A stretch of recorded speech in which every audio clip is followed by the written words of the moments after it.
Habang mas iniinom mo ang gamot, mas lumalala ang acid reflux. Habang mas nagda-diet ka, mas madalas yung ubo, kabag at hapdi sa dibdib. So baka hindi talaga gamot ang problema, kundi tatlong bagay na tahimik mong pinapasok sa katawan everyday na pumipigil sa paghilom ng tiyan at esophagus mo.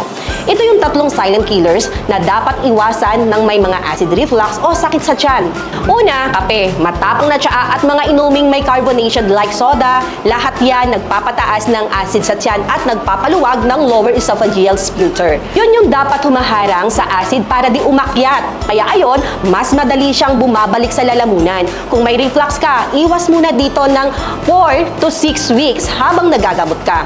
Pangalawa, mga pritong pagkain, mga mamantika at maanghang, yung oil at fat na pinapabagal niya yung digestion, kaya tumataas yung pressure sa tiyan. Mas madali tuloy umaakyat yung acid. Tapos yung spicy food, nakakairita pa sa lining ng tiyan, kaya tumatagal yung hapde. Mas okay kumain ng nilaga or steam food at iwas sa fried at sobrang spicy.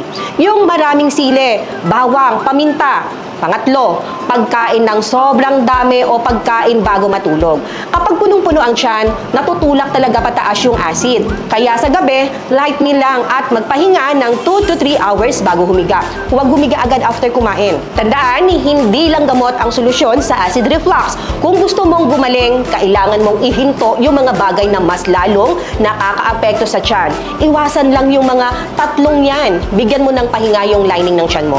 At maranasan mo ulit kumain ng masasarap, matulog ng mahimbing, at mabuhay ng walang hapde o heartburn sa gabi.